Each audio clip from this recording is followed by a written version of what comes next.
नमस्कार बच्चों, आप सभी का स्वागत है।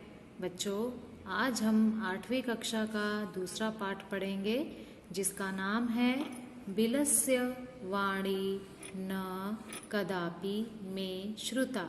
बिलस्य मतलब बिल की, वाणी मतलब आवाज़, ना मतलब नहीं, कदापि कभी भी, मेरे द्वारा, श्रुता मतलब सुनी गई। अर्थात कि बिल की वाणी मेरे द्वारा कभी भी नहीं सुनी गई।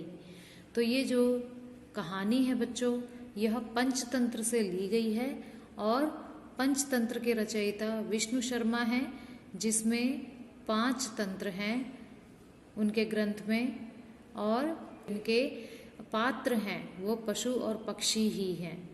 ठीक है, ताकि बच्चों को यह कहानी रोचक लगे, इसलिए उन्होंने पशु पक्षियों को इसके पात्र बनाए हैं। तो हम भी इस तरह की एक कहानी पढ़ने जा रहे हैं जिसका नाम है बिलस्य वाणी न कदापि मे श्रुता। कस्मिंश्चित् वने खरन खरः नाम सिंहः प्रतिवसति स्म। कस्मिंश्चित् किसी, वने वन में, खरन खरः नाम है ये, सिंह शेर, प्रतिवसति स्म रहता था, स्म मतलब था। तो किसी वन में खरन खर नाम का शेर रहता था। सह कदाचित इतस्ततः परिभ्रमन् क्षुधार्तः न किंचिदपि आहारं प्राप्तवान्। सह वह, कदाचित कभी, इतस्ततः इधर उधर, परिभ्रमण घूमते हुए, क्षुधार्तः यानी कि भूखा, न नहीं, किंचिदपि कोई भी, आहारम यानी कि भोजन, प्राप्तवान मतलब प्राप्त किया। तो वह इधर उधर घूमते हुए भी भूख से व्याकुल कोई भोजन प्राप्त नहीं किया, यानी कि वह इधर उधर घूमता रहा सारा दिन, लेकिन उसे अपनी भूख शांत करने के लिए कोई भोजन नहीं मिला। ततः सूर्यास्त समये एकां महतीं गुहां दृष्ट्वा सः अचिंतयत्। और फिर सूर्यास्त के समय में एकाम एक, महतीम बहुत बड़ी, गुहाम यानी कि गुफा, दृष्टवा देखकर, सह वह, अचिंतयत सोचा, या और फिर सूर्यास्त के समय यानी कि जब सूरज ढल गया उस समय उसने एक बहुत बड़ी गुफा देखी, और गुफा को देखकर उसने विचार किया। क्या सोचने लगा कि नूनम एतस्याम गुहायाम रात्रौ कोपि जीवः आगच्छति। नूनम मतलब निश्चित रूप से, एतस्याम मतलब इस, गुहायाम गुफा में, रात्रौ रात्रि में, कोपि कोई, जीवः जीव, आगच्छति मतलब आता है, यानी कि निश्चित रूप से इस गुफा में रात्रि में विश्राम के लिए कोई जीव आता है। अतः अत्रैव निगूढ़ो भूत्वा तिष्ठामि इति। और इसीलिए अत्रैव, यहाँ 2 शब्द हैं, अत्र जमा एव, यहाँ ही, निगूढ़ो मतलब छुप, भूत्वा मतलब होकर, छुप करके, निगूढ़ो भूत्वा, इन दोनों शब्द का मतलब छुप करके, तिष्ठामि बैठता हूँ, ऐसा वह विचार करता है। यानी कि गुफा को देख करके यह विचार करता है कि मैं यहीं पर छुप जाता हूँ, और जब भी इस गुफा में कोई आएगा तो मैं उसे अपना भोजन बना लूंगा। और एतस्मिन् अंतरे गुहायाः स्वामी दधिपुच्छः नामकः श्रीगालः समागच्छत्। और इसी बीच, एतस्मिन् अंतरे इसी बीच, गुहायाः स्वामी, गुफा का जो स्वामी, क्या कौन था? दधिपुच्छ।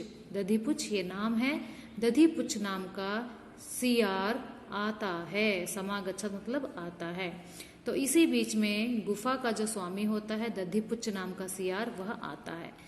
स च यावत् पश्यति तावत् सिंह पद पद्धति ही गुहायाम प्रविष्टा दृश्यते न च बहिरागता। और वह, स च और वह, जब देखता है, यावत् पश्यति जब देखता है, तावत् सिंह पद्धति तो शेर के जो पैरों के निशान है, सिंह पद पद्धति मतलब शेर के पैरों के निशान, पद्धति मतलब निशान, पद पद्धति पैरों के निशान।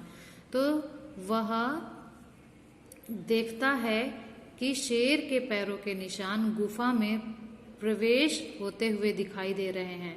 न च बहिरागता, और नहीं, ना मतलब नहीं, च मतलब और, बहिरागता बाहर आते हुए नहीं दिखते। यानी कि जब वो शेर के पैरों के निशान को गुफा के अंदर घुसते हुए तो देखता है, लेकिन बाहर आते हुए पंजों के निशान नहीं दिखते हैं। तो श्रीगालः अचिंतयत्, सियार सोचता है। अहो विनष्टो अस्मि, अरे, विनष्टो मतलब मारा गया, अस्मि मतलब मैं, यानी कि अरे मैं मारा गया। नूनम अस्मिन बिले सिंह अस्तीति तर्कयामी, नूनम निश्चित रूप से, अस्मिन इस, बिले बिल में, सिंह शेर, अस्ति जमा इति, इसमें दो शब्द हैं, अस्ति मतलब है, इति मतलब ऐसा, तर्कयामी मतलब विचार करता हूँ, यानी कि मुझे लगता है कि निश्चित रूप से इस बिल यानी कि इस गुफा में, बिले का मतलब भी गुफा ही होता है, ठीक है। तो इस गुफा में शेर है ऐसा मुझे लगता है। तत् किम करवाणी, तो क्या करूं, या तो फिर मुझे क्या करना चाहिए। एवं विचिन्त्य, ऐसा विचार करके, दूरस्थः रवम कर्तुमारब्धः, दूर से ही, रवम मतलब आवाज, कर्तुमारब्ध मतलब शुरू कर देता, यानी कि दूर खड़े होकर के वह आवाज करना शुरू करता है। भो बिल, भो बिल, हे गुफा, हे गुफा, किम ना स्मरसी, क्या तुम्हें नहीं याद, स्मरसी मतलब याद, गुफा को संबोधित करते हुए कहता है कि हे गुफा, क्या तुम्हें नहीं याद, यन मया त्वया सह समयः कृतो अस्ति, कि मेरे द्वारा तुम्हारे साथ, समयः मतलब शर्त, शर्त लगाई गई है, कि मैंने तुम्हारे साथ यह शर्त लगाई है कि, यत मतलब कि, यदा अहम बाह्यातः प्रत्यागमिष्यामि तदा त्वं माम आकारयिष्यसि, कि जब, यदा अहम जब मैं, बाह्यतः यानी कि बाहर से, प्रत्यागमिष्यामि, इसमें दो शब्द हैं, प्रति जमा आगमिष्यामि, प्रति मतलब वापस, आगमिष्यामि मतलब आऊंगा। यदि मैं बाहर से वापस आऊंगा, तब, तदा मतलब तब, त्वम तुम, माम मुझको, आकारयिष्यसि मतलब पुकारोगी, जब भी मैं बाहर से वापस लौट कर आऊंगा तो तुम मुझको पुकारोगी, तो तुम मुझे आवाज लगाओगी।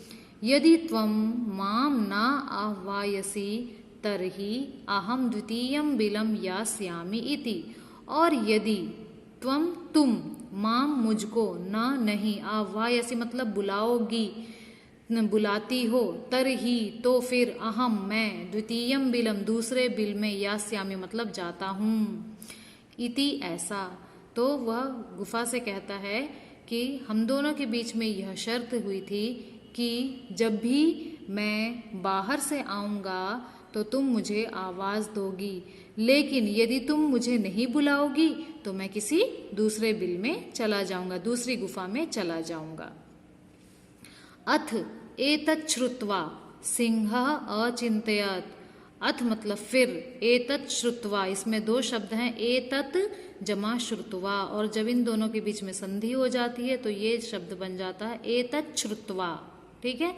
तो फिर ऐसा सुन करके सिंह अचिंतयत्, शेर सोचता है, नूनमेषा गुहा स्वामिनः सदा समाह्वानं करोति, नूनम जमा एषा, नून मतलब निश्चित रूप से, एषा मतलब यह, निश्चित रूप से यह गुफा स्वामी का, सदा मतलब हमेशा, समाह्वानम मतलब बुलाती है, मतलब इसका आह्वान करती है, यानी कि जब भी इसका स्वामी, गुफा का स्वामी वापिस आता है तो यह जो गुफा है उसका आह्वान करती है, यानी कि उसको वापिस बुलाती है। परंतु मद भयात ना किंचित वदती, लेकिन मद जमा भयात, मेरे भय से, ना मतलब नहीं, किंचित मतलब कुछ भी, वदती मतलब बोलती है, लेकिन ये जो गुफा है मेरे भय के कारण कुछ नहीं बोल रही है, यानी कि ये गुफा मुझसे डर रही है, इसलिए इस समय वह सियार को नहीं पुकार रही है। अथवा साध्विदम उच्यते, अथवा साधु मतलब अच्छा या सही, इदम मतलब यह, उच्चते मतलब कहा गया है, या फिर यह सही ही कहा गया है कि भय संत्रस्त मनसाम हस्तपादाधिकाः क्रियाः प्रवर्तन्ते न वाणी च वेपथुश्चाधिको भवेत्। तो भय संत्रस्त यानी कि भय डरे हुए, मनसाम यानी कि मन वाले व्यक्ति के, भय से डरे हुए मन वाले व्यक्ति के हस्तपादाधिका क्रिया, हाथ और पैरों की क्रियाएं ना प्रवर्तन्ते नहीं होती हैं, यानी कि जो डर जाता है व्यक्ति उसके हाथ और पांव की क्रियाएं नहीं काम करती, यानी कि उसके हाथ पैर काम नहीं करते हैं। वाणी चा वेपथुष च अधिको, अब इसमें 3 शब्द हैं, वेपथुहु जमा च जमा अधिको। तो वेपथु मतलब कांपना, चा मतलब और, अधिको मतलब बहुत ज्यादा, भवेत मतलब हो, और जो उसकी वाणी है वह भी कांपने लग जाती है बहुत ज्यादा। तो जो भय से डरा हुआ व्यक्ति है उसकी हाथ और पैरों की क्रिया तो बंद हो जाती हैं और साथ ही साथ उसकी वाणी भी कांपने लग जाती है। तो यही हालत इस गुफा की हो रही है, यह भी कुछ नहीं बोल पा रही है।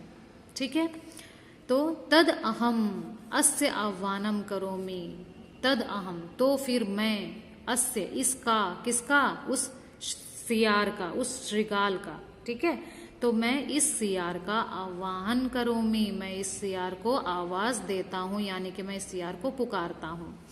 एवं सह बिले प्रविश्य में भोज्यम भविष्यति, तो एवं इस प्रकार, सह वह, बिले प्रविश्य बिल में घुसते ही, में मतलब मेरा, भोज्यम मतलब भोजन, भविष्यति मतलब हो जाएगा, यानी कि मैं उसे आवाज दे करके गुफा में प्रवेश करवाता हूँ और जैसे ही वह बिल में प्रवेश करेगा वह मेरा भोजन बन जाएगा।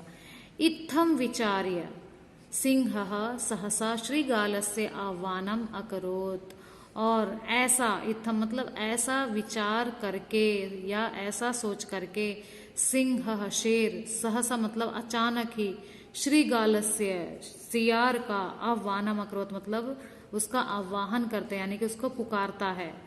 सिंहस्य उच्च गर्जन प्रतिध्वनिना सा गुहा उच्चैः श्रीगालम आह्वायत, और शेर की उच्च गर्जना की प्रतिध्वनि से, यानी कि शेर जब जोर जोर से बोलना शुरू करता है तो उसकी प्रतिध्वनि हो रही है, मतलब उसकी जो आवाज है गुफा में गूंज रही है, और उस गुंजन के कारण वह गुफा भी उच्चैः श्रीगालम आह्वायत, वह गुफा ऐसी प्रतीत हो रही है मानो वह सच में सियार को बुला रही हो।